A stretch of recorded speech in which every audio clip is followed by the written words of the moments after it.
하나님 말씀은 로마서 1장 8절부터 12절까지 봅니다.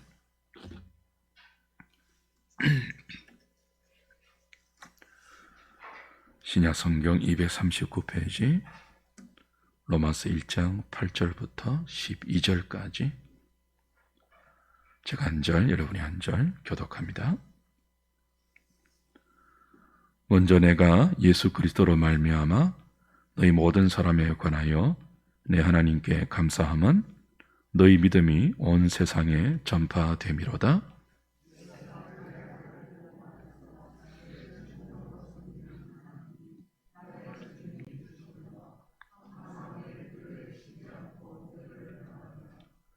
어떻게 하든지 이제 하나님의 뜻 안에서 너희에게로 나아갈 좋은 길 얻기를 구하노라.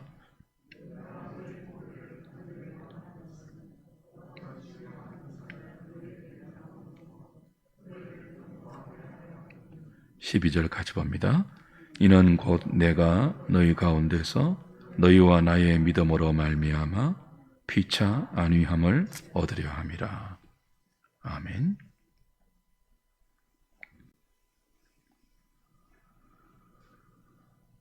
바울의 서신서는 대부분 자신이 세운 교회에 문제나 시험이 생겼을 때 그 문제를 해결하기 위해서 보낸 편지가 거의 대부분입니다.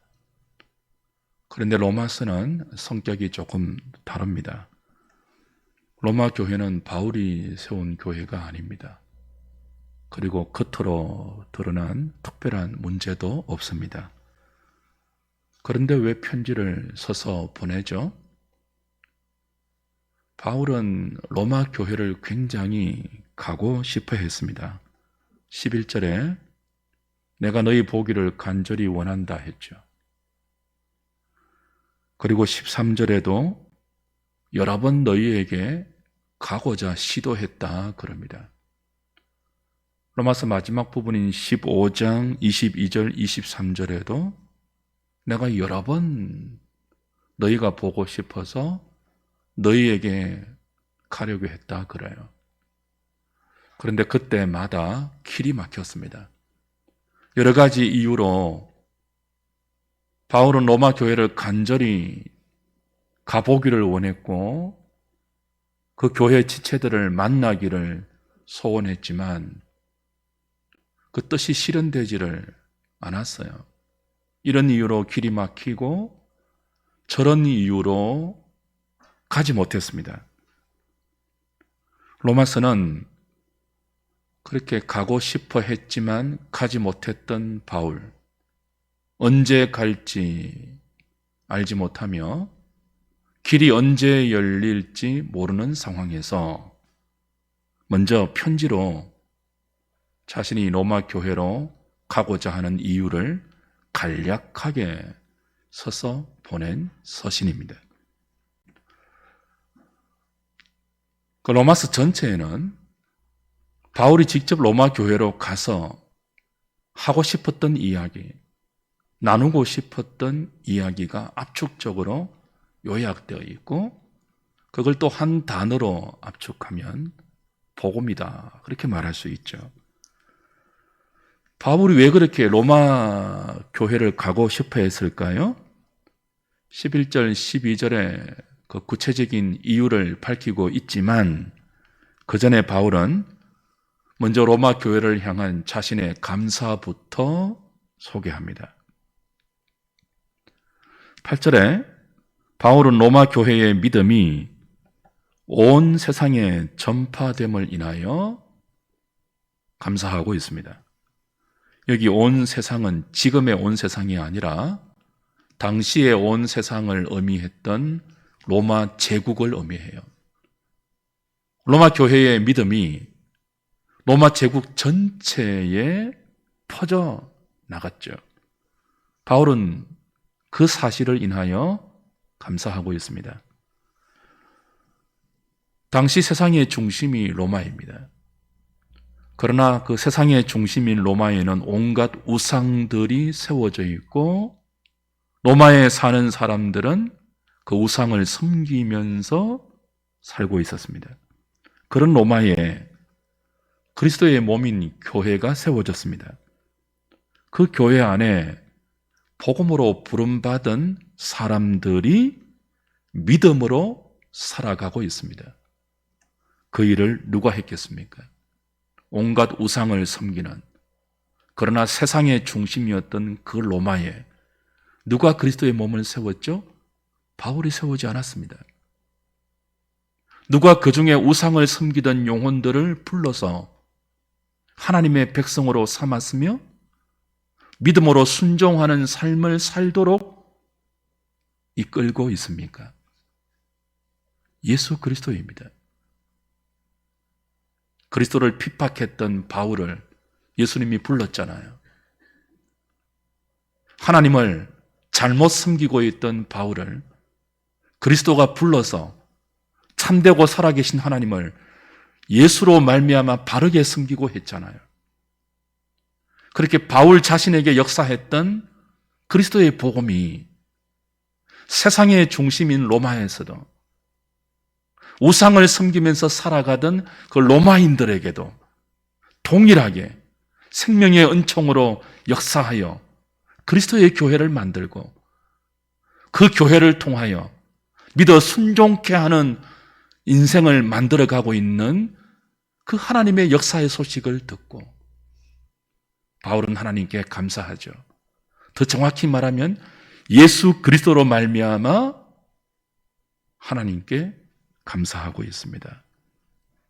바울 자신에게 임했던 생명의 역사, 구원의 역사, 그 믿음의 역사, 그 역사가 동일하게 로마 교회 가운데도 임했고, 그 사실은 무엇을 기대하게 합니까? 로마의 전역뿐만이 아니라 아직 복음이 전파되지 않는 다른 지역에도 자신을 통해서든 누구를 통해서든 그리스도의 복음이 전파되어 그처럼 믿음으로 순종케 하는 하나님의 사람들이 일어나기를 기대하기 때문에 예수로 말미암아 하나님께 감사하고 있죠. 로마 교회의 믿음이 온 세상에 전파됨을 감사하고 있는 것입니다.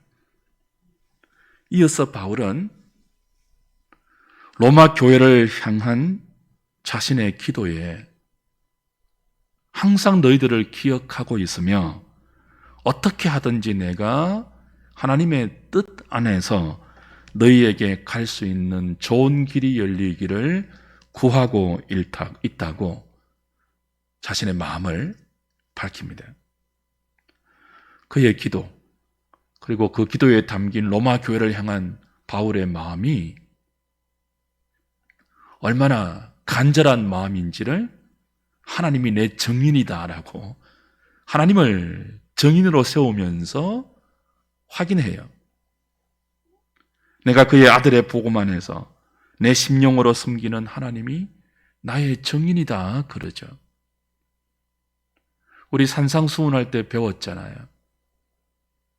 하늘로도 땅으로도 그 무엇으로도 맹세하지 말고 특별히 하나님의 이름을 빙자해서 자신에게 없는 신용을 하나님의 거룩한 이름을 빙자해서 담보로 제시하지 말라는, 예할 것은 예하고 아니요 할 것은 아니요 하는 것이 그리스도인의 마땅한 삶의 자세이지, 자신이 평소에 신용을 확보하지 못한 삶을 살았음에도 불구하고 급할 때, 자신의 말을 사람들이 믿어주지 않을 때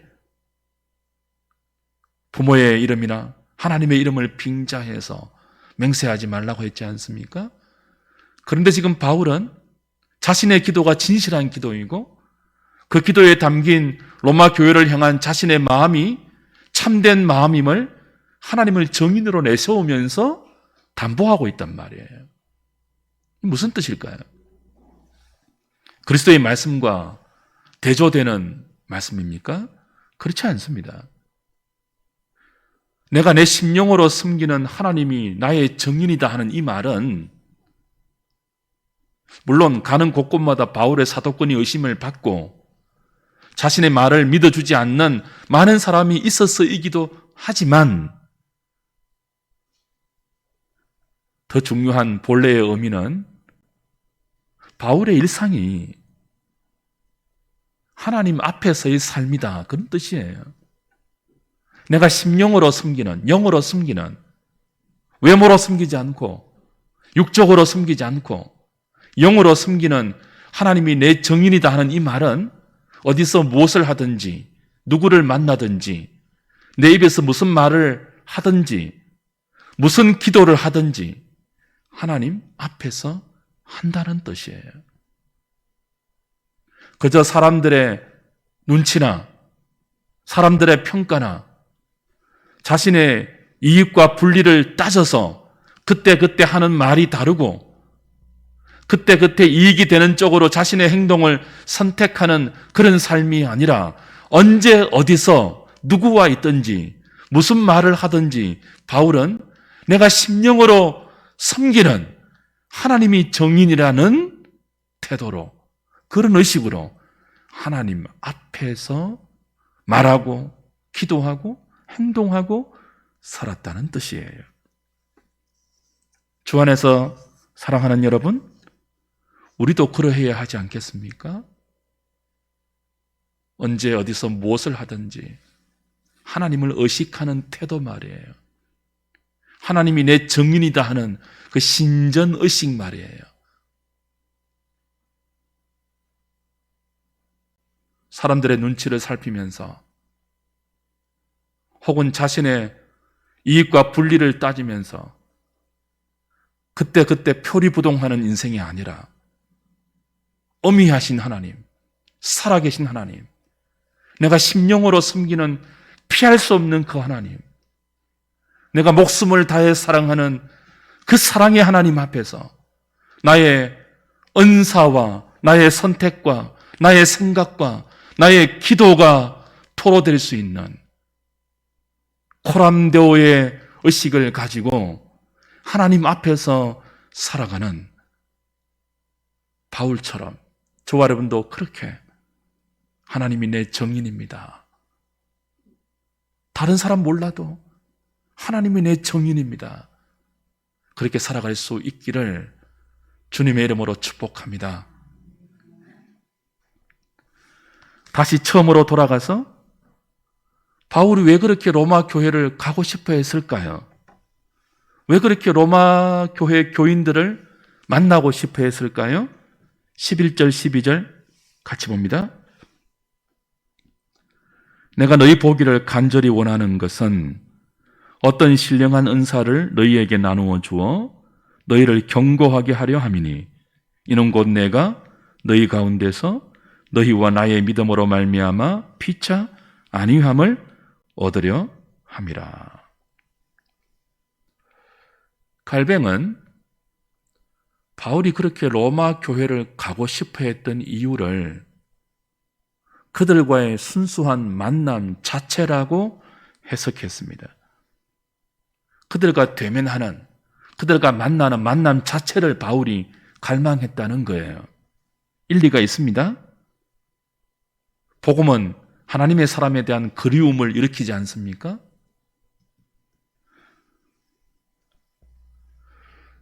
그런 하나님의 사람에 대한 그리움으로 로마 교회 교인들을 만나기를 원했다는 거죠. 요즘 그 주변을 보면 한 번씩 이렇게 강변을 산책해 보면 사람만 산책하는 게 아니죠. 누가 함께 하던가요? 강아지들이 그렇게 많아요. 강아지들이. 뭐 우리나라가 선진국에 들어갔다는 반정이기도 하죠. 후진국에서는 그렇게 뭐 이렇게 펫이 많지 않지 않아요? 얼마나 많은지. 잘 키운 강아지 한 마리가 10사람 부럽지 않다는 소리가 나올 정도입니다. 가끔씩 강아지 팔자가 사람 팔자보다 훨씬 낫네 그런 생각이 들지 않습니까? 안고 다니고 지극정성으로 안고 다니고 뽀뽀하고 뭐 부를 때도 뭐라고 불러요? 엄마, 아빠라고 불러요. 자식처럼 강아지를 돌보더라고요. 물론 그것도 귀하죠. 하나님의 피조물이니까. 강아지 사랑하는 것도 귀해요. 인정해요. 그러나 사랑하는 여러분, 사람이 더 귀하지 않습니까? 아무리 사람에 대한 상처가 많고 사람들이 배신하고 뒤통수 치고 믿으면 믿는 만큼 아픔이 고통이 오는 것을 경험했기 때문에 사람에 대한 신뢰와 사랑을 접고 강아지와 고양이에게 그 애정을 다 쏟아붓는 것 이해 못할 바는 아니에요. 근데 주 안에서 사랑하는 여러분, 강아지보다 하나님의 형상으로 지음받은 인생을 더 사랑할 수 있기를 바랍니다. 복음이 우리 안에 충만할 때 하나님의 사람에 대한 그리움이 생겨요. 같은 믿음을 가진 믿음의 지체들을 만나고 싶은 갈망이 생겨요. 그렇지 않던가요? 하지만 오늘 본문에 바울이 로마 교인들을 그렇게 간절히 만나고 싶고 로마 교회를 가고 싶어하는 이유는 칼뱅의 해석처럼 만남 자체를 갈망하는 것으로 보이지는 않습니다. 그 만남 자체에 대한 갈망을 뛰어넘는 분명한 본문의 동기가 밝혀져 있잖아요. 어떤 신령한 은사를 나누어서 그들을 견고하게 만들고 그들의 믿음과 자신의 믿음으로 말미암아 피차 안위함을 받기 위해서다라는 분명한 방문의 목적이 명시되어 있죠. 어떤 신령한 은사를 나누고 싶어서입니다. 믿음의 소문이 나 있지만 로마 교회의 믿음이 온 세계에 전파되고 있지만 그들의 믿음은 더 견고해져야 합니다. 그들의 믿음을 더 견고하게 굳건하게 세우기 위해서 어떤 신령한 은사를 나누어 주고 싶었어요. 그리고 그렇게 견고해진 그들의 믿음과 자신의 믿음을 통해서 피차 안위함을 받으려고 바울은 로마 교회를 가고 싶어 했고 그 교회 교인들을 만나고 싶어 했습니다. 여기 어떤 신령한 은사가 무엇일까요? 여러분, 신령한 은사라고 하면 고린도전서 12장과 14장에 나오는 외적이고 초월적이고 가시적인 신유, 방언, 예언 그런 은사 떠올리기 쉬운데요. 그거 아니에요. 여기 바울이 말하는 내가 너희들에게 어떤 신령한 은사를 나누어 주어서 너희들을 더 견고케 하고 싶다 하는 이 신령한 은사는 초월적인 그런 은사가 아니죠. 왜냐하면 그런 은사는요, 사람이 나누어 줄 수 없는 거예요. 고린도전서 12장, 14장 예언과 방언으로 대표되는 수많은 초월적인 은사 있잖아요. 영분별하는 거 이런 거, 통역하는 거 근데 그 은사를 나누어 주고 싶어서 로마 교회를 방문하고 싶었던 것도 아니죠. 왜요? 그건 자신이 나눠줄 수 없거든요. 물론 바울이 안수할 때 성령의 역사가 현저하게 나타났잖아요. 바울이 안수할 때 방언하던 역사도 나타났잖아요. 근데 그걸 바울이 나누어 줄 수는 없는 거예요. 초월적인 성령 연사는 철저하게 하나님과 예수님과 성령님의 주권적인 선물이에요. 사람이 나눠줄 수 있다고 나눠줄 수 있는 것이 아니에요. 여러분 주변에 은사 집회라고 타이틀 걸어놓고 어떤 신령한 목사가 어떤 신령한 사람이 자신이 마치 은사를 나누어 줄 수 있는 것처럼 마치 자신이 은사의 원천인 것처럼 사람들의 머리에 안수하면서 그런데 미혹되시면 안 돼요. 그건 다 사기꾼들이에요. 은사는 그 초월적이고 신령하고 가시적인 외적으로 드러나는 그런 은사는 사람이 나누어 줄 수 있다고요? 없다고요? 나누어 줄 수 없어요. 왜요? 전적인 하나님의 선물이니까요.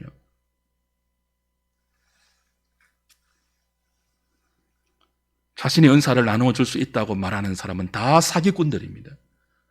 다 영적인 가짜들이에요. 다 사이비들이에요. 다 이단들이에요. 아무 때나 가서 머리 들여다 미시고 안수받고 넘어지고 자빠지고 그러지 마십시오. 바울은 지금 은사 집회를 위해서 로마 교회를 가려고 하는 거 아닙니다. 로마서 전체에 방언, 예언, 신유 이런 단어 한 번도 나오지 않아요. 바울이 나누어 준다고 하는 어떤 신령한 은사가 뭐죠? 로마서 전체를 통해서 설명되고 있는 하나님의 복음이죠. 15절에 그 사실을 더 반증해 줍니다. 그러므로 나는 할 수 있는 대로 로마에 있는 너희에게도 복음 전하기를 원하노라. 하나님의 복음, 그 아들의 복음, 예수 그리스도의 복음, 성령님의 복음이 바울이 그토록 로마 교회 가운데 나누어 주고 싶어 했던 신령한 은사이죠. 사람을 살리는 생명의 복음.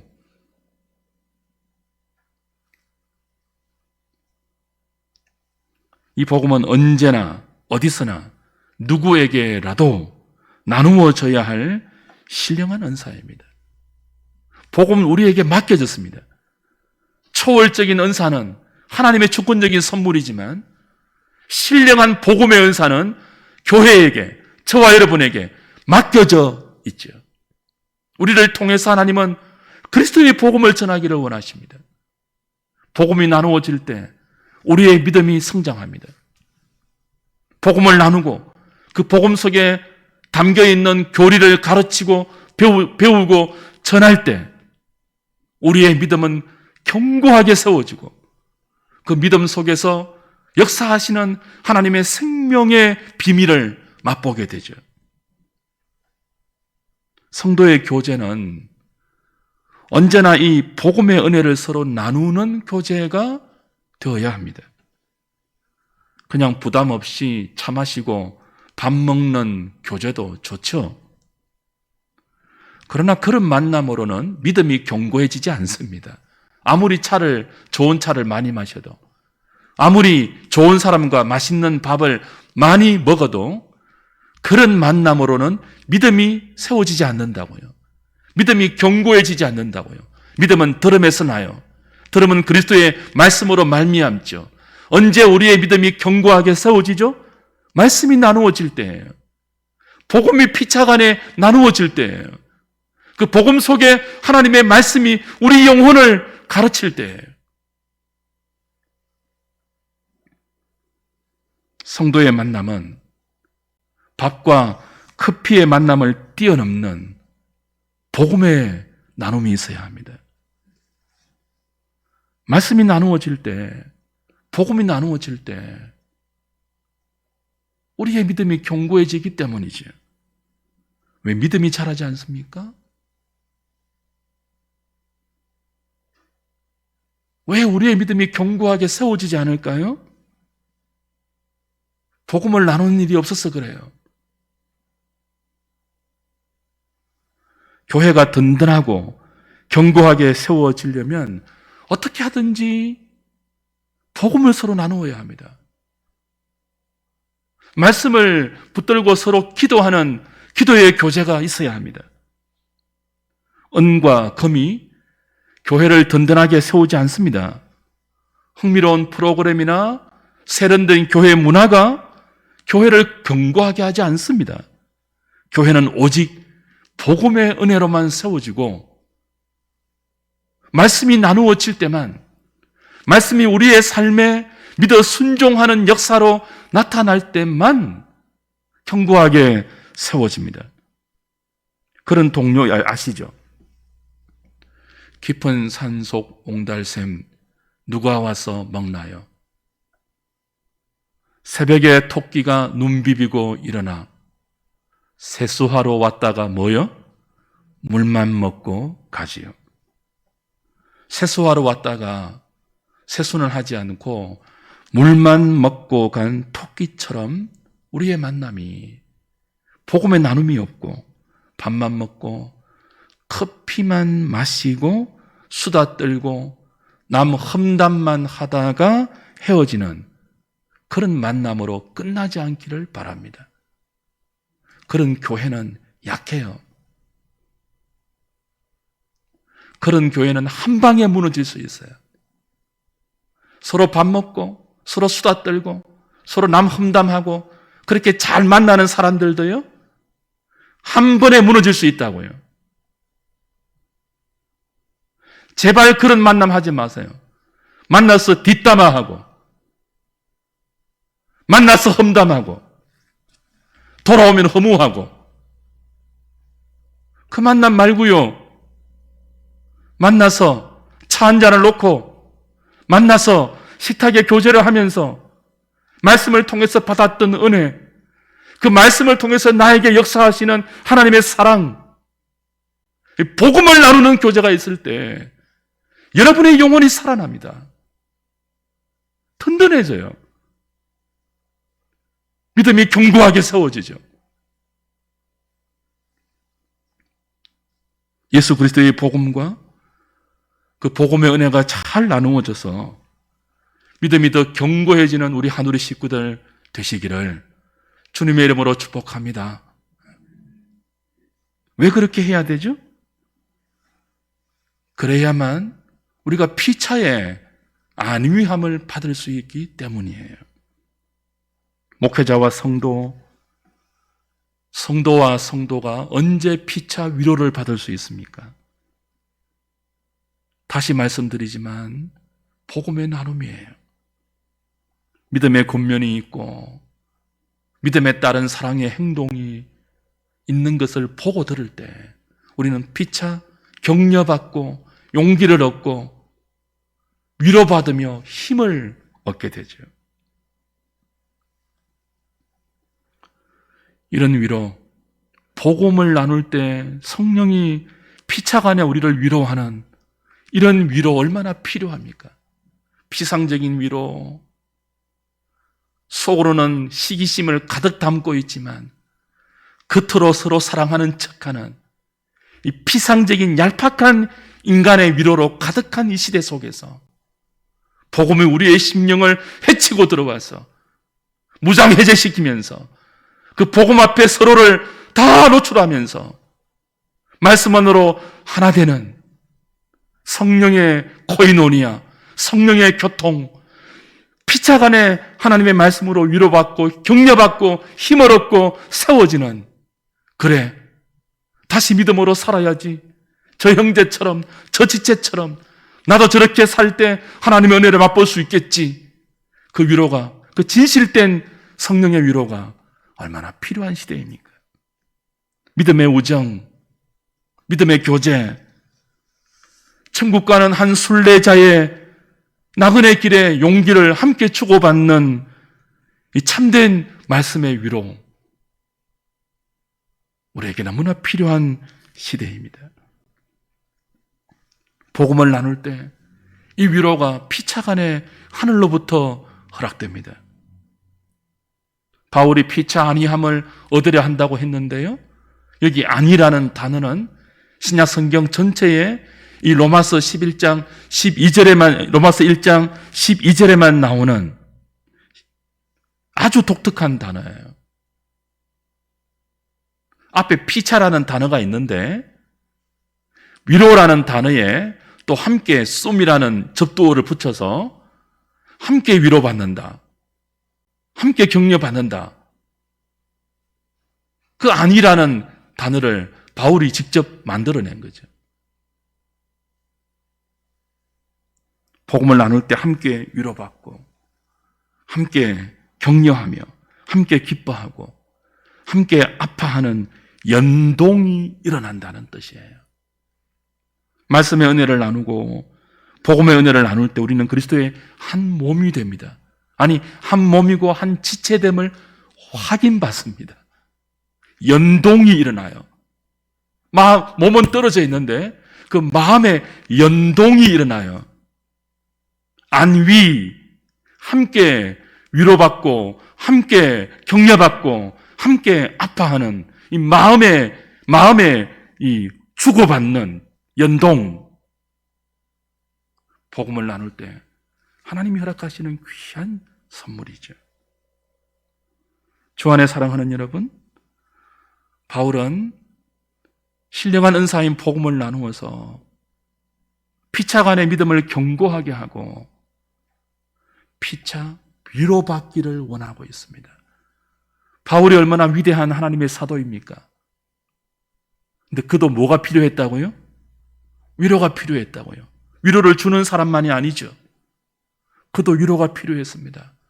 교회가 주는 위로, 성도가 주는 위로, 신령한 은사인 복음을 나눌 때 하나님께서 우리 가운데 생명으로 역사하시는 그 생명의 현장을 보면서 함께 격려하고 싶고 힘을 얻고 싶은 그 위로가 바울에게도 필요했죠.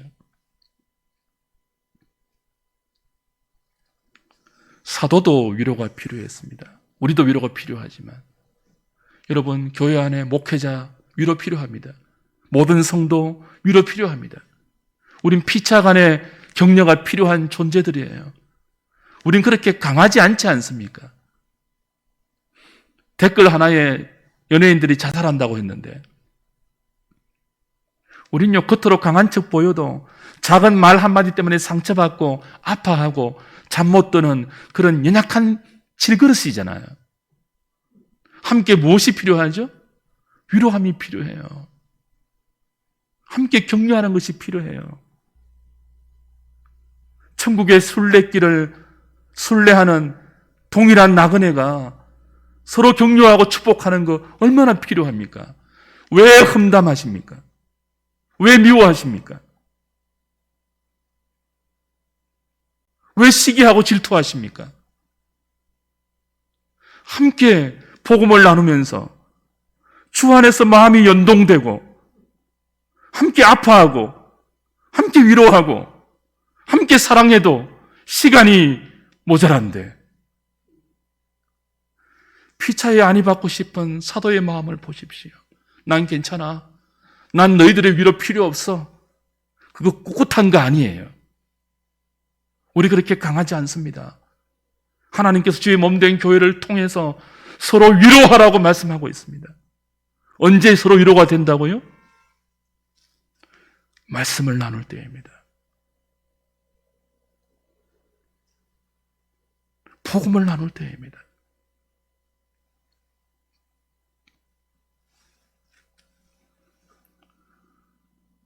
설교자인 제가 언제 가장 큰 위로를 받을까요? 여러분에게. 저도 여러분의 위로가 필요한데요. 윤복희의 노래, 그런 노래 있지 않습니까? 누가 날 위로해 주지? 여러분. 그죠? 제가 여러분에게 언제 위로를 받을까요? 많은 경우가 있겠지만 여러분이 제가 기도하고 준비한 말씀을 잘 듣고 받고 그 말씀을 통해서 은혜를 받고 그 말씀을 통해서 격려를 받고 그 말씀을 통해서 힘을 내어 하나님의 백성으로 살아갈 때예요. 언제 가장 낙심할까요? 말씀이 튕겨져 나올 때예요. 여러분이 저를 죽이시려면 간단해요. 칼 들고 안 찔러도 돼요. 끝까지 그냥 마음에 갑옷을 입고 말씀을 톡톡 튕겨내면 저 아마 죽을 거예요. 설교 한 편 준비하는데 최소한 20시간 넘습니다. 옹고만 서는데도 8시간에서 10시간 걸려요. 한 편을 준비하려면요, 최소 20시간이에요. 너무 힘들고 고통스러워서 그만두고 싶다는 생각을 할 때가 많죠. 그러나 그만두면 어떻게 될까요? 아마 시름시름 앓다가 죽을 거예요. 설교자가 해산의 고통을 하면서 설교 한 편을 준비하는 것이 너무나 힘들지만 그 설교를 준비하면서 은혜를 경험하죠. 성령님의 위로를 경험하죠. 그렇게 준비한 설교가 하나님의 말씀으로 교회 가운데 선포될 때 성령께서 그 말씀을 사용해서 성도들을 일으키고 믿음으로 살게 하는 모습을 보면 죽었다가도 살아나죠. 큰 위로이죠.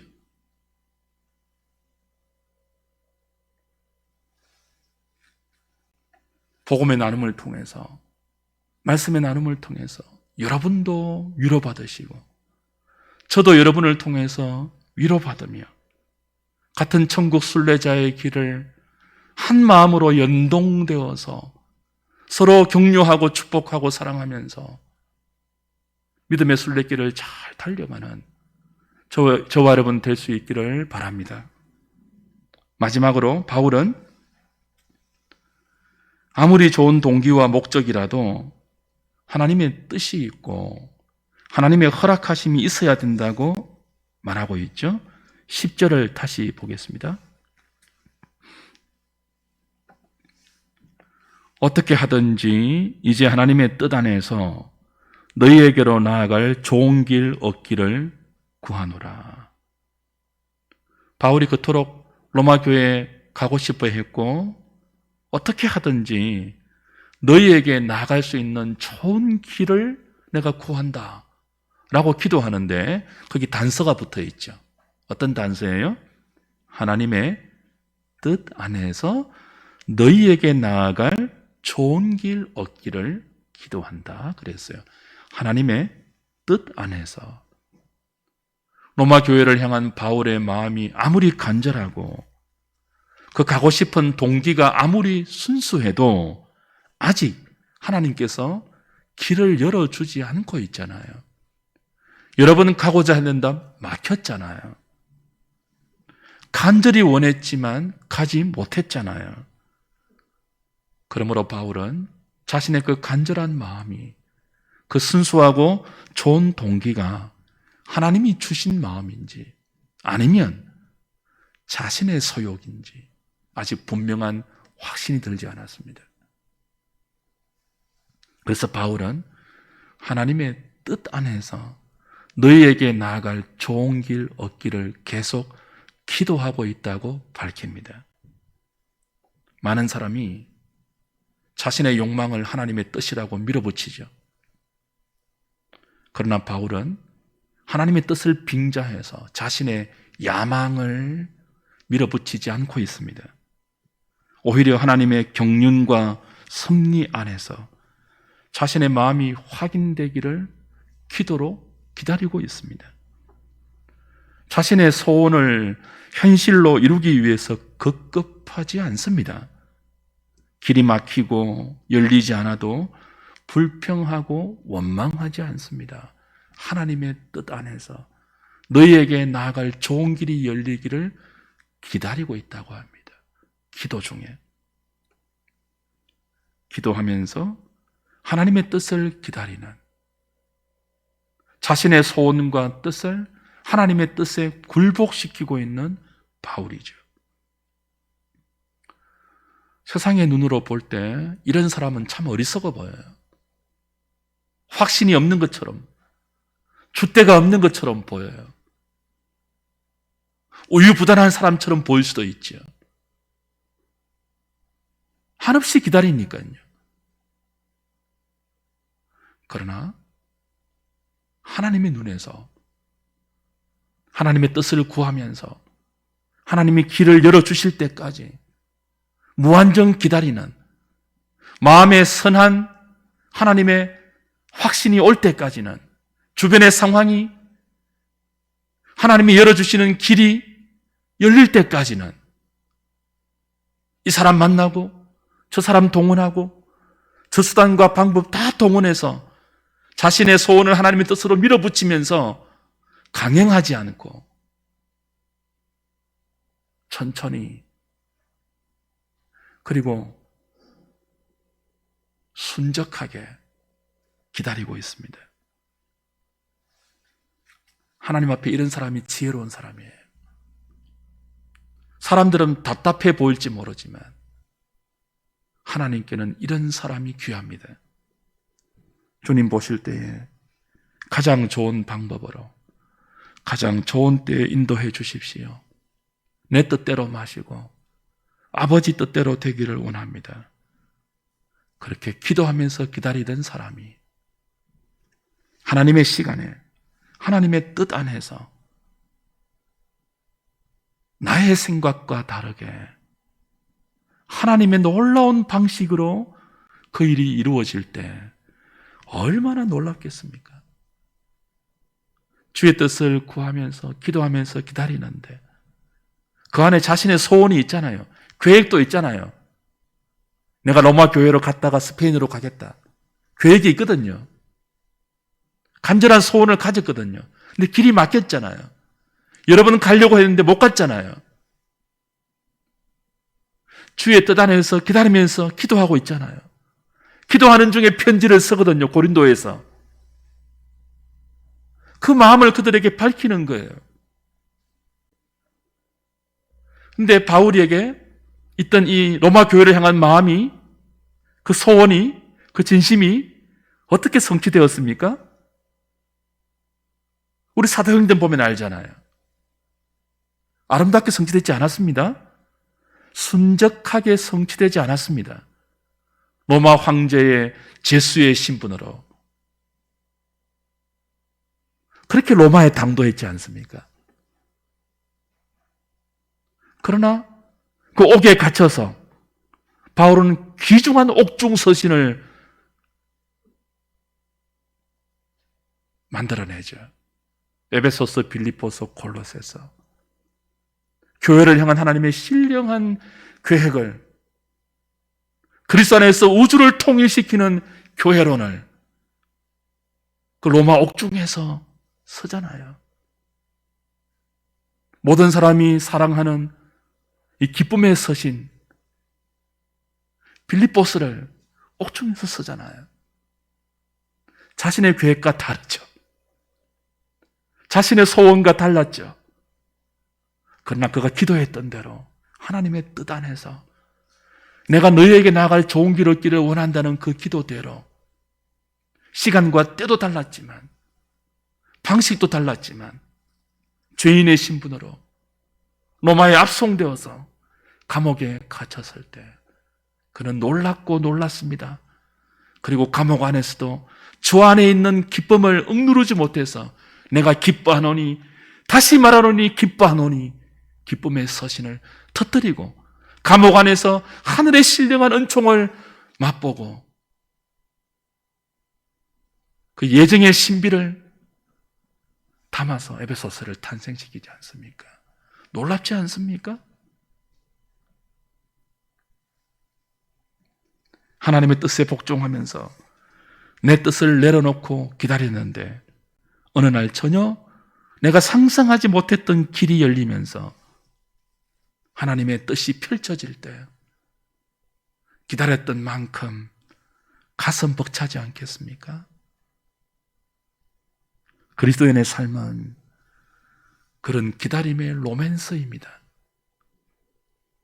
성도는 나의 뜻과 나의 계획보다 하나님의 뜻과 하나님의 계획이 훨씬 복되고 아름답고 지혜로움을 믿는 사람이죠. 그러므로 하나님의 뜻 안에서 기도로 기다리는 이 기다림은 아무리 길고 지루해도 하늘의 영광, 하늘의 놀라움, 가슴 벅찬 하늘의 희열을 잉태하는 신비의 시간입니다. 하나님의 뜻 안에서 선한 기도의 제목으로 기도하는 저와 여러분, 그 기다림의 시간 동안 복음의 교제를 통해서 피차 위로하는 우리 하늘의 식구들 다 되시기를 주님의 이름으로 축복합니다.